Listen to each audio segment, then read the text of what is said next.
What's the biggest factor in success? Inborn talent or hard work? Pixar's The Incredibles follows Mr. Incredible and his family, all superheroes who have been forced to hide their powers to the general public. Having previously lived a life of glamorous world-saving, Mr. Incredible, now referred to as just Bob, looks back at his glory days in sadness. He and his old superhero friend listen to the police scanner at night, ready to hear of any crime going on in the city and to assume the role of a vigilante. When Bob is offered a new job to use his powers to defeat a giant robot loose on an island, Bob excitedly jumps at the offer. Fast forward in the film, and we find out that the mission was actually arranged by Syndrome, who's been on a quest to kill all of the city's superheroes. Sounds evil, right? And it is. But his mentality behind it all brings rise to an important discussion. Syndrome used to be a devoted Mr. Incredible fanboy when he was younger. You're that kid from the fan club. He was obsessed with trying to help Mr. Incredible during his missions, and he deeply admired him. However, Syndrome, then called Buddy, didn't have any superpowers, only the technology he created to try and replicate them.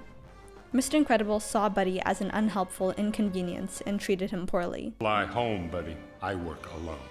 Buddy was devastated by his disappointment in his idol.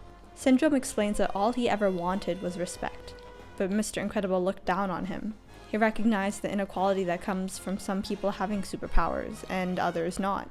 Because of the super's natural abilities, they were held in higher regard than the rest of the population.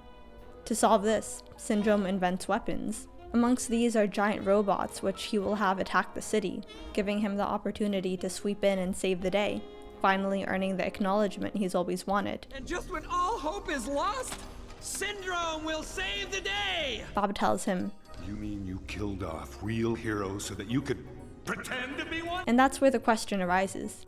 Do we favor talent when it's inborn? Is there a diminishing of appreciation when talent is fostered instead? I think there's a glorification of being innately talented. Some people are just born with natural abilities, whether it's in cooking, sports, or the arts. Some may say that innate talent is unreplicable, and perhaps in some cases it nearly is. But work or abilities aren't better just because they come easily. Mr. Incredible symbolizes inborn talent. He was born with his superpowers. Syndrome represents talent that's been earned by hard work. His powers come with the technology he invents. The Incredibles places superheroes on the top of the societal hierarchy, declaring natural talent to be regarded as above all else. But Syndrome is smart.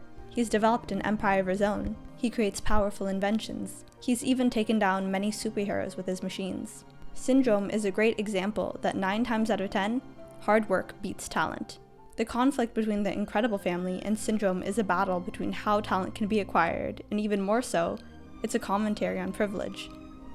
Syndrome definitely needs his morals realigned, but his mentality comes with a level of reason. He finds it unfair that certain people can be granted the privilege of powers, which gives them an advantage over everyone else. Oh, I'm real enough to defeat you! And I did it without your precious gifts, your oh-so-special powers. He works with the intention of leveling the playing field. I'll sell my inventions so that everyone can be superheroes. Everyone can be super!